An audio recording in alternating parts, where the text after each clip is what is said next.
Hello and welcome back to my YouTube channel. This is Leslie and today I am making a Christmas card.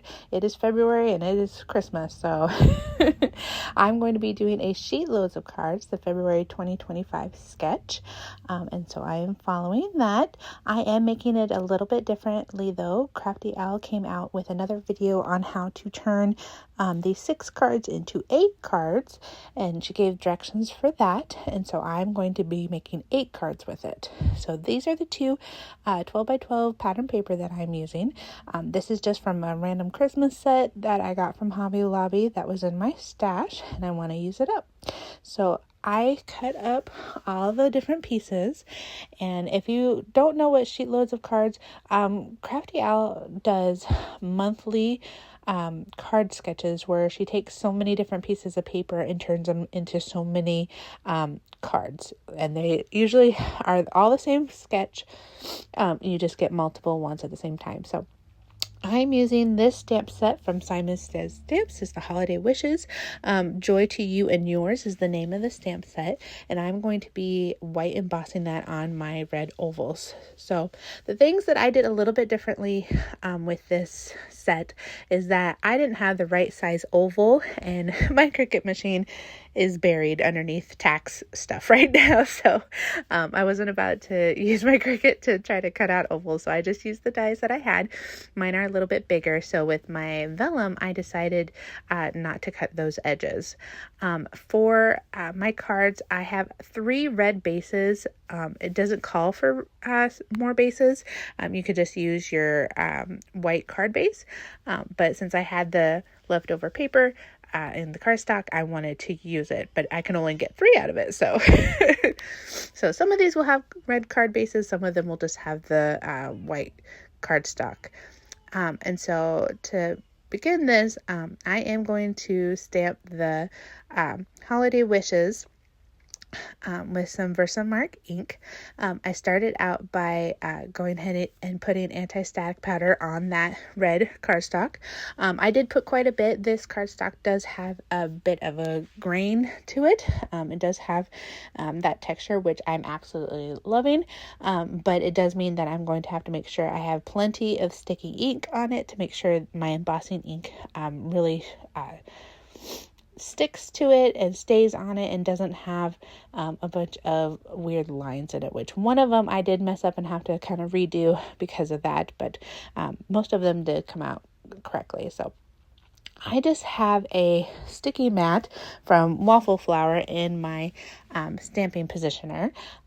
And I'm using that to keep my oval there because I don't want to use my magnets because of the roundness and how full my sentiment is. There just wasn't really room for my magnets.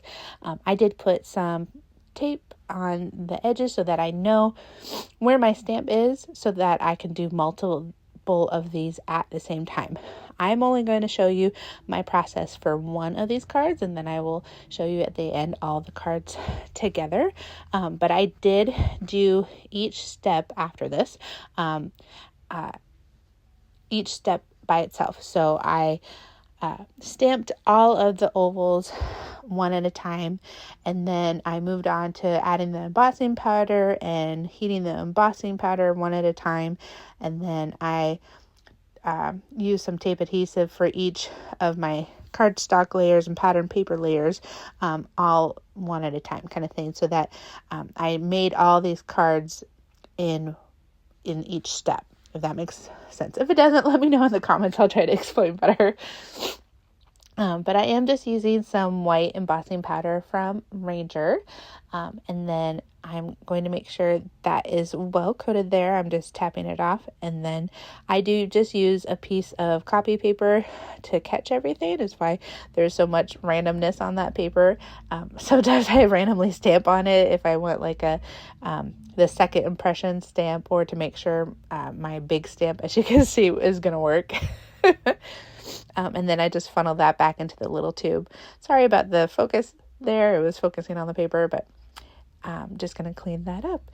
So then I'm going to take my heating tool and I'm going to heat emboss this powder. I love watching embossing powder melt. It makes me happy. I did heat up my tool quite a bit before starting, and then I am going from the back just so I don't blow off any of that powder, and then I'll just do a quick in front of it just to make sure everything is melted down, and that is how it comes out. Now you can still see a little bit of that anti-static powder. I will show you how I get rid of that in a little bit, but we're going to move on to putting the card together. So this is an A2 standard size card, so that means it's 4 1/4 by 5 1/2, and I'm just getting out all my pieces that I need for these cards.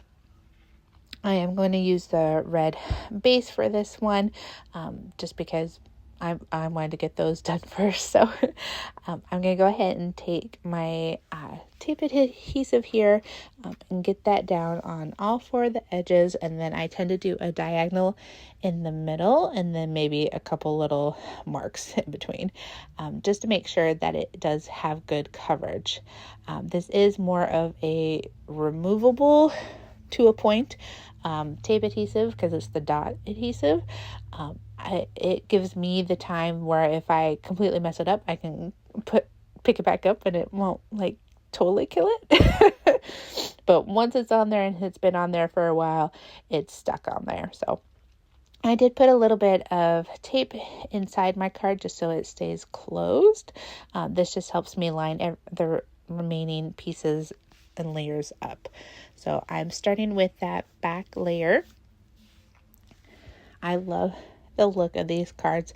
It's such an easy gift to give other people, because like I could totally give this to someone for like a birthday if they are really into giving away cards, and that way they have their holiday cards all ready for them.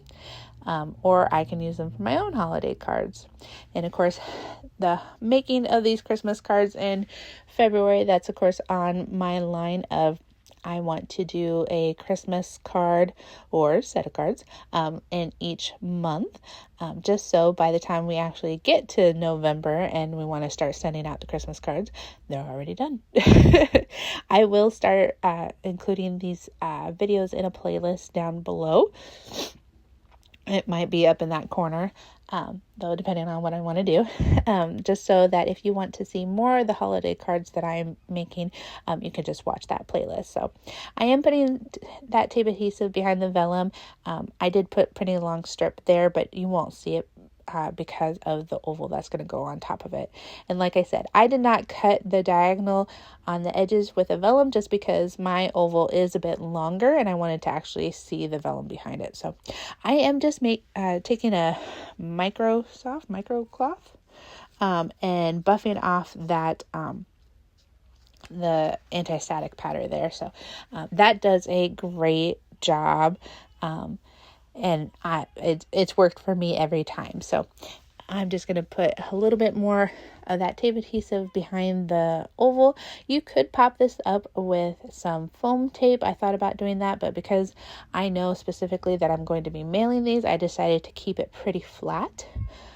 And not add a whole bunch of dimension with these particular cards. So I am bringing out a few different embellishments. The Queen & Co. white pearls, those red ones are also from Queen & Co. They're a bit of a diamond that came in a Christmas kit for me. And then they're kind of a gray black mirrored thing going on. Those are just a confetti sprinkle glitter set that I got from the Dollar Tree. It's one of 6 little things in one container. So I really like to use a variety of embellishments. I've been getting really into that lately. Instead of the same embellishment a few times on a card just throughout, I'm actually using several embellishments and making little clusters around the card. I think it was Ginger, I want to say from Queen & Co. She did a live where she was doing that with a card, and I just thought it was the best idea, because how many of us have like thousands of embellishments over here, only to use like the same one over and over and over again. And so I'm like, this would be a great way to really spread out my crafts and get to use them in different ways and get to use more of them. So give you a variety. So that is that final card. You can see that mirrored, that black sequins mirroring there. And then these are all my cards. So like I said, I made 8 of them, and you can see how the Sheetload, I love that they look different, yet you can tell they're a set, because you either have that pattern paper in the back or the pattern paper in the front kind of thing.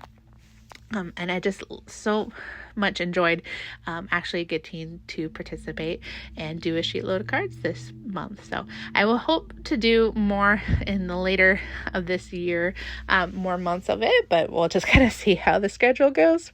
If you like this video, hit thumbs up, subscribe if you haven't, ring that bell. Otherwise, I will see you in the next video soon. Bye.